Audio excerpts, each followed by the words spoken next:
जी होगी ऐसा जी। जी आ रही है नजर। अच्छा, यहाँ पर जो है ना, सबसे पहले आप अपने मोबाइल के किसी भी ब्राउजर में आएंगे ना, किसी भी ब्राउजर में, चाहे वो क्रोम है चाहे वो कोई और है, यहाँ पर आना है आपको। सबसे पहले जो है ना, सर्च बार पर लिखना है copy trade dot star trader dot com. इस वाली वेबसाइट पे जो है ना आपने आना है, ठीक है। जब आप इस वेबसाइट पर आएंगे ना, तो यहाँ पर जो है ना आपको अपने ट्रेडिंग आईडी, पासवर्ड और सर्वर का ऑप्शन मिलेगा और लॉगिन का ऑप्शन मिलेगा। आपका जो भी सर्वर है ना, आप अपना सर्वर सेलेक्ट करें, ठीक है। और उसके बाद आप अपना ट्रेडिंग आईडी, पासवर्ड जो भी होता है, ठीक है, वो एंटर करें। और उसके बाद लॉगिन करना है। आपका यहाँ पर डैशबोर्ड ओपन हो जाएगा, ठीक है। यहाँ पर आपको नजर आ जाएगा कि आपने इस वीक या फिर इस महीने कितना पैसा कमाया। सारा कुछ आपको नजर आ जाएगा और फीस आपने कितना पे किया वो भी नजर आ जाएगा यहाँ पर इस जगह में, ठीक है। मैं इसको रिकॉर्डिंग में लगाता हूँ, पता नहीं होता है या नहीं होता है, बाद में देख लेंगे। इस जगह पर जो है ना, इस जगह पर आपको जो है आपका प्रॉफिट नजर आ जाएगा जनवरी का, ठीक है, प्रेजेंट मंथ का। और कितनी ट्रेड्स वगैरह लगी, कॉपी ऑप्शन यहाँ पर नजर आ जाएगा। और उसके बाद यहाँ पर फीस नजर आएगा, कितना आपने फीस पे किया सिस्टम को। उसके बाद यहाँ पर स्क्रॉल डाउन करके आपको जो है आपका प्रोवाइडर नजर आएगा कि 200 वाला कनेक्ट है, 500 वाला कनेक्ट है या फिर 1000 वाला प्रोवाइडर कनेक्ट है। उसके बाद यहाँ से आकर आपको एरो पे क्लिक करना है, ठीक है। यहाँ पर आपके सामने एक्शंस आएगा, एक्शंस पे शामिर भाई क्लिक करके आप स्क्रीन देख रुक गई सकते है। हैं शामिर भाई सस्पेंड और हेलो। अनसब्सक्राइब का ऑप्शन आ रहा है। शामिर भाई मतलब कि आपका प्रोवाइडर जो है वो कनेक्ट है। शामिर भाई स्क्रीन जी जी। वहीं पे रुक गई है, होम पेज के ऊपर रुक गई है स्क्रीन। आप अपनी स्क्रीन रिकॉर्डिंग ऑफ कर दें, फिर स्क्रीन नज़र आएगी। अब नजर आ रही है आपको? सर स्क्रीन बिल्कुल स्टक हो गई है एक ही जगह पे। एक मिनट, एक मिनट। यहाँ पे आप ट्रेडिंग प्रॉफिट बता रहे थे, कॉपीड पोजीशन बता रहे थे और पेड फीस यहीं पे ठहरी हुई है। एक मिनट सर, एक मिनट, दोबारा शेयर करता हूँ। अपनी स्क्रीन ऑफ करके दोबारा शेयर करता हूँ। अभी नजर आ रही है स्क्रीन आपको सर? जी जी अब आ रही है। जी अब आ रही है। यहाँ से जो है ना हमने क्या जी किबला आ रही है अभी। बस ठीक है सर, सर आप अपने माइक बंद करके सिर्फ देखें। यहाँ तक जो है ना हम पहुंच जाते हैं, ठीक है। और यहाँ पर ऊपर 3 लाइंस के ऊपर भी क्लिक करते हैं, ठीक है। माय पोर्टफोलियो पे आते हैं, इस तरह का पेज हमारे सामने आता है। इसको थोड़ा सा स्क्रॉल डाउन करेंगे, यहाँ पर देखिए आपका ट्रेडिंग आईडी और प्रोवाइडर नजर आ जाएगा। 200 वाला कनेक्ट है, 500 वाला या फिर 1000 वाला, ठीक है। जो प्रोवाइडर आपने कनेक्ट करवाया अपने अप्लायंस से या आपने कनेक्ट किया है, तो उसको यहाँ पर देख भी सकते हैं कि खुदा ना खास्ता अगर आपके अपलायन ने गलत प्रोवाइडर कनेक्ट किया तो यहाँ पर आपको नजर आ जाएगा, ठीक है।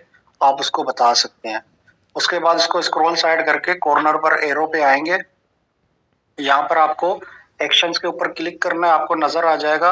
अगर आपका प्रोवाइडर कनेक्ट नहीं है तो यहाँ पर आपको एक्टिवेट का ऑप्शन नजर आएगा, अगर कनेक्ट है तो सस्पेंड और अनसब्सक्राइब का ऑप्शन नजर आएगा।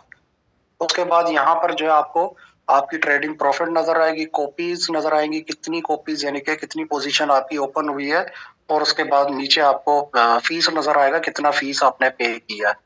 थोड़ा सा स्क्रॉल डाउन करेंगे मजीद, यहाँ पर आपको टाइटल मिल जाएगा, ठीक है, जिसके कॉपी लिंक से आपने अपने ट्रेडिंग आईडी को कनेक्ट किया। यहाँ पर परफॉर्मेंस फीस भी नजर आ जाएगा, कितना % परफॉर्मेंस फीस आपसे चार्ज किया जा रहा है।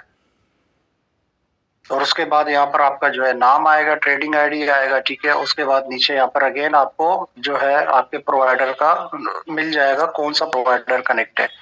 अब हम बात करते हैं सब्सक्रिप्शन स्ट्रेटजी का, ठीक है। इसके लिए एडिट के ऊपर क्लिक करते हैं। यहाँ पर देखें हमारे पास 4 बॉक्स हैं। पहले बॉक्स में आता है ऑटो स्केल, ठीक है। ऑटो स्केल पर ही इसको रखें तो सबसे ज्यादा बेहतर है। ऑटो स्केल का मतलब क्या होता है, अक्सर आपने देखा होगा मार्केट के अंदर लोग पूछते हैं कंपाउंडिंग का, कि सर हम अगर $200 से स्टार्ट कर रहे हैं, ठीक है, $10 का हमारा प्रॉफिट बन गया, क्या अगले दिन हमारी ट्रेड $210 की लगेगी या फिर सिर्फ $200 की लगेगी? तो ऑटो स्केल पर जब आप इसको रखते हैं ना, आपने $200 से स्टार्ट किया, आपने $10-20 का प्रॉफिट बनाया, तो अगले दिन जो है ना ऑटोमेटिक आपके अकाउंट में जितना फंड होगा उसके लगेगा।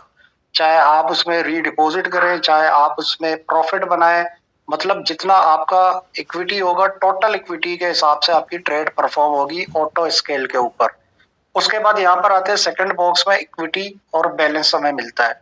अब लास्ट टाइम फ्राइडे वाले दिन, कल के दिन में पता है गलती लोगों ने क्या किया, मिसाल के तौर पर किसी का $500 का अकाउंट लगा हुआ था, उसने 30% $500 का जो है रिस्क मैनेजमेंट किया, ठीक है, $150 का, और उस बंदे का मार्केट नीचे गया, सिस्टम जो है उसकी ट्रेड काट चुका था, ठीक है, लॉस के अंदर। अब उस बंदे ने इक्विटी पे रखा है, ठीक है, मिसाल के तौर पर यहाँ पर कोई भी बंदा आता है $500 का अपना डिपॉजिट करता है, उसको 50% का सिस्टम की तरफ से बोनस मिलता है, क्रेडिट मिलता है, ठीक है, $250 का। $500 उसके टोटल हो गए $750। अब $750 के हिसाब से उसकी ट्रेड परफॉर्म हो रही है, इसका 30% बनता है $225 का रिस्क मैनेजमेंट, ठीक है। यहाँ पर उस बंदे ने क्या किया है, इक्विटी के ऊपर रखा है और अपना जो रिस्क मैनेजमेंट है वो $500 के हिसाब से किया, 30% का $150 पे। जबकि उस बंदे को अगर $150 की रिस्क मैनेजमेंट करनी है तो उस बंदे को इक्विटी पे नहीं रखना चाहिए, उसको बैलेंस पे रखना चाहिए। अगर वो बैलेंस पे रखेगा तो उसकी सिर्फ ट्रेड $500 पे लगेगी, $250 पे नहीं लगेगी बोनस के। अगर वो बंदा इक्विटी पे रखता है तो उसके अकाउंट में $500 का जो बैलेंस है और कंपनी का दिया हुआ जो बोनस है $250, टोटल इक्विटी बनती है $750, उसके टोटल इक्विटी के हिसाब से ट्रेड लग रही है। तो डेफिनेटली उस बंदे को चाहिए $250 प्लस $500, $750 का 30% $225 का जो रिस्क मैनेजमेंट थ्रेशोल्ड लगाना चाहिए था। मार्केट जब नीचे आई 20-22% नीचे आके दोबारा मार्केट ने रिवर्सल दिया तो वो बंदा सेफ रहता, 100% उस बंदे की लॉस नहीं होती, बल्कि वो बंदा उन तमाम लोगों की तरह प्रॉफिटेबल निकलता जो लोग कल की डेट में प्रॉफिटेबल निकले। ये एक बहुत बड़ी गलती थी लोगों की, लोगों ने बैलेंस पे नहीं रखा, ठीक है, और रिस्क मैनेजमेंट बैलेंस के हिसाब से किया और अपनी ट्रेड इक्विटी पे करवा रहे हैं। अगर आप इक्विटी पे ट्रेड करवाते हैं तो अपना रिस्क मैनेजमेंट भी आप इक्विटी के हिसाब से ही रखें। उसके बाद नीचे आता है मल्टीप्लायर रेशो, इसको 1 में ही रखना है। उसके बाद नीचे स्किप लो वॉल्यूम में रखना है। स्किप लो वॉल्यूम का मतलब ये होता है कि अगर आपके अकाउंट के अंदर $500 का बैलेंस पड़ा हुआ है, ठीक है, और आपका $150 का लॉस हो गया, आप पीछे रह गए $350। अब $500 वाला बॉट कनेक्ट है, $350 आपके अकाउंट में बैलेंस है। अगर आप स्किप लो वॉल्यूम्स में रखते हैं तो आपके अकाउंट में $350 पड़ा रहेगा, उसके ऊपर भी ट्रेड लगेगा। उसके ऊपर जब ट्रेड लगेगा तो वो $500 के हिसाब से नहीं लगेगा, लेकिन 350 के हिसाब से जरूर लगेगा। मिसाल के तौर पर 500 में आपकी 2 लॉट उठ रही है ना, तो स्किप लो वॉल्यूम पे जब आप रखेंगे $350 के हिसाब से जब आपकी ट्रेड परफॉर्म होगी तो आपके अकाउंट के अंदर 2 की लॉट नहीं लगेगी, 2 से कम की लॉट लगेगी। मे बी 1.35 हो या 1.5 हो, जो भी यानी कि एवरेज निकलता है 500 के हिसाब से, उस एवरेज के हिसाब से लगेगा। यहाँ पर इसको हम कर लेते हैं सेफ। उसके बाद यहाँ पर हम करेक्शन में आते हैं, ठीक है। करेक्शन में जो है हम अपनी मर्जी के लॉट्स अलाउ करते हैं। बहुत से लोग क्या करते हैं, बोट कनेक्ट करते हैं, ठीक है, $200 वाला, और लॉट्स अलाउ करते हैं 3-4 और रिस्क मैनेजमेंट रखते हैं $50-60 पे। अगर उनका एक ट्रेड भी बड़ा लग जाए तो उस बंदे का डेफिनेटली मार्केट नीचे आती है, फ्लोटिंग $50 फटाफट हो जाती है और उस बंदे का ट्रेड कट जाता है। तो वो बंदा आकर कहता है कि भाई मैंने लॉस किया। तो यहाँ पर जब भी $200 का कोई भी अकाउंट आप लगवाते हैं, 1 अलाउ करें, 500 का लगाते हैं 2 अलाउ करें, और अगर आप $1000 का अकाउंट लगाते हैं तो यहाँ पर 5 अलाउ करें, ठीक है। 5 से ज्यादा किसी भी पर्सन को नहीं रखनी है। उसके बाद नीचे एक्शंस पर आकर इसको जो है स्केल डाउन करेंगे।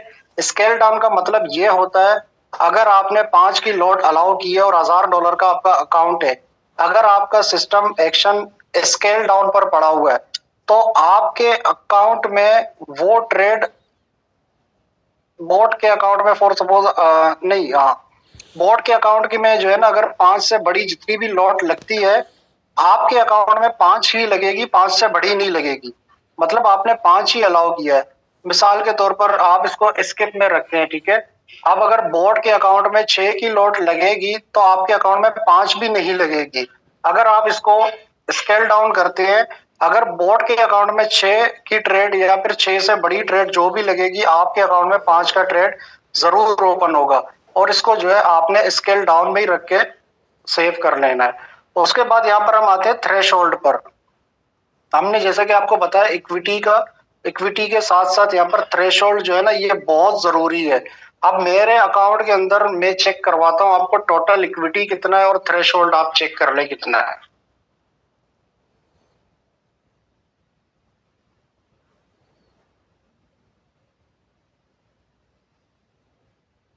ये अकाउंट है, ठीक है। इस अकाउंट में बैलेंस कितना पड़ा हुआ है? $688। अब $688 के 30% की हम कैलकुलेशन करते हैं, यहाँ पर निकलता है $206। अब मैं $206 की तो इसकी रिस्क मैनेजमेंट नहीं करूंगा ना, मैं इसको ओपन करता हूँ। यहाँ पर टोटल इक्विटी पड़ा हुआ है मेरे पास $1,03,862 का, मतलब कि $350 का क्रेडिट पड़ा हुआ है मेरे पास और $688 का बैलेंस पड़ा हुआ है। सारा मिला के 1,03,000 मतलब के $1,038 यहाँ पर पड़ा हुआ है। अब मैं यहाँ पर जो रिस्क मैनेजमेंट करूंगा, $1,038 का 30% निकालूंगा, $311 बनते हैं। बट मैंने $11 को हटाकर यहाँ पर $300 का अपना थ्रेशोल्ड लगाया हुआ है। यहाँ पर आप देख ले, इसको हम एडिट करते हैं। ये $300 का जो है मैंने यहाँ पर थ्रेशोल्ड लगाया हुआ है 30,000 सेंट का। अब बहुत से लोग यही गलती करते हैं, वो डिपॉजिट करते हैं, ट्रेड इक्विटी में लेते हैं और थ्रेशोल्ड अपने बैलेंस के हिसाब से लगाते हैं, तो डेफिनेटली उनका लॉस होगा। या फिर आप अपने अकाउंट में जाकर क्रेडिट को रिमूव कर लें, उसको यूज ना करें, या फिर आप अपनी सेटिंग में आकर इक्विटी को हटाएं और बैलेंस का यूज करें। अब रिस्क मैनेजमेंट के अंदर हमारे पास जो है यहाँ पर मल्टीपल ऑप्शन मिलते हैं। पहले बॉक्स के अंदर जो है आपको पैरामीटर सेलेक्ट करना है फ्लोटिंग लॉस का। दूसरे बॉक्स में आपका जितना इक्विटी है उस इक्विटी का 30% निकालना है। जो भी कैलकुलेशन बनती है वो यहाँ पर आके आपने पुट कर लेना है, ठीक है। तीसरे ऑप्शन में यहाँ पर आपको राइट दिया हुआ है सिस्टम ने, अगर आपके अकाउंट में $300 का लॉस हो जाता है, उसके बाद आप क्या एक्शन देना चाहते हैं।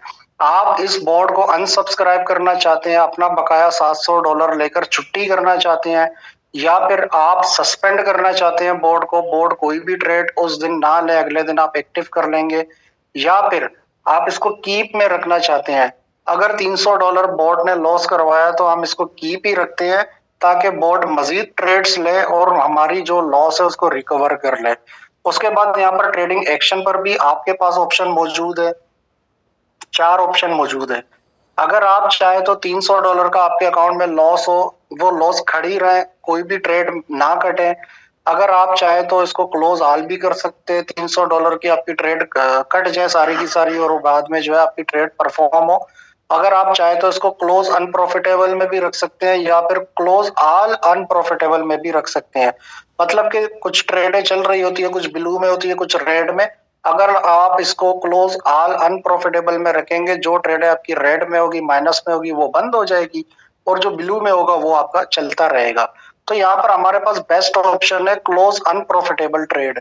अब $300 का मैंने यहाँ पर थ्रेशोल्ड सेट किया, ठीक है। अब मेरे अकाउंट के अंदर ट्रेडें चल रही है 6 ट्रेडें चल रही है, जिसमें 5 ट्रेडें मुझे लॉस दे रही है $40 की, जो कि बनता है $200, और एक ट्रेड मुझे लॉस दे रहा है $100 का। टोटल $300 का फ्लोटिंग मेरे अकाउंट में बन गया, ठीक है। टोटल $300 का फ्लोटिंग बन गया। अब मैं अगर क्लोज अनप्रॉफिटेबल के ऊपर रखता हूं, तो मेरे अकाउंट में जब $300 का फ्लोटिंग बनेगा तो मेरा एक ट्रेड कटेगा $100 वाला, बाकी जो 5 ट्रेड है मुझे $40 की लॉस दे रही है, वो चलती रहेगी।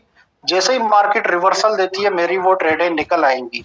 यहाँ से मेरा पीएनएल बराबर हो जाएगा, प्रॉफिट एंड लॉस, या फिर मैं थोड़ा लॉस करूंगा, या फिर मैं लॉस ही नहीं करूंगा बल्कि प्रॉफिट में निकल आऊंगा।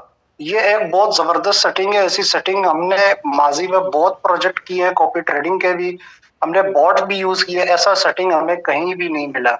अब मैं थोड़ा सा क्वेश्चन लेना चाहूंगा इसके हवाले से, किसी के माइंड में कोई क्वेश्चन है तो वो मुझसे कर सकता है, ताकि जो है